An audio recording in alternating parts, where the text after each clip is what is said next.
Hello everyone, I hope you're enjoying working from home. This is just going to be a quick video. I thought it would be easier than writing instructions. So here's a quick video on how to use Teams. Along the left hand side you have different sections. So you have activity, chat, Teams, calendar, calls, files, and a few extra options on here.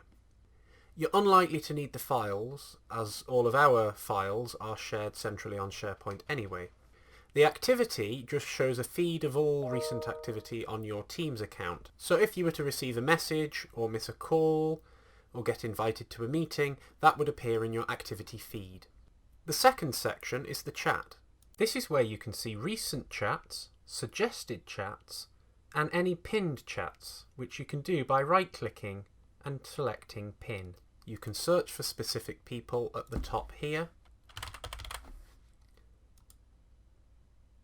You'll then be able to chat to them just like using any other instant messaging service. There are also extras where you can use rich text formatting. You can attach files from your computer. These will be saved into the Files tab up here. Emojis, GIFs, stickers, and more. Along the top of a chat, you have the files. This shows, as explained before, all of the files that are shared within that chat. Within each chat you can add extra tabs for various different programs which you can install here. If you want to talk to someone in person or use a video call, you can click on this button here to do a video call, or this button here to do a standard audio call. If you want to share your screen or a program on your computer, you can click on Start Sharing Your Screen. This will allow you to present or collaborate on work. If you want to add someone else into the conversation, you can click on the Add People button here and search for someone within the organisation. Once they're added to the group, they will be able to see all of the chat history, so make sure that you don't add them to a personal chat. The next section is the Teams section. You will then be able to see a list of teams that you're a part of.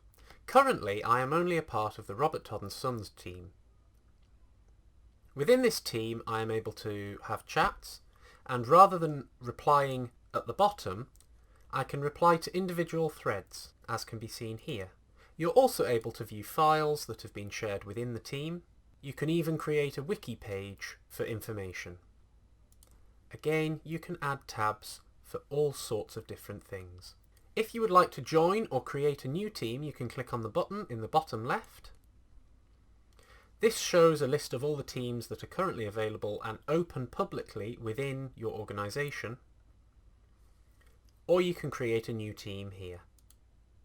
You can then follow the instructions step by step. The calendar is shared from your Outlook calendar. The main function of the calendar on Teams is to set up meetings and schedule events. You can set up a new meeting here and add anyone you would like to invite. Depending on how your organisation is set up, you may be able to add people from outside your organisation that will be able to join a meeting using a link or a telephone call. If many of the attendees use their calendar regularly, you will be able to use the scheduling assistant here to see when they are free. I won't go into detail on the calls and files sections because we don't use them within our organisation. When in a call or video call, you can use the buttons on the bottom bar. You can turn your video on and off, mute your microphone, share your screen, open the messaging bar, show the invitees, which also allows you to add people to the call, and put the call down. If you have any comments or questions, please feel free to leave them below. Please like this video and subscribe for future videos.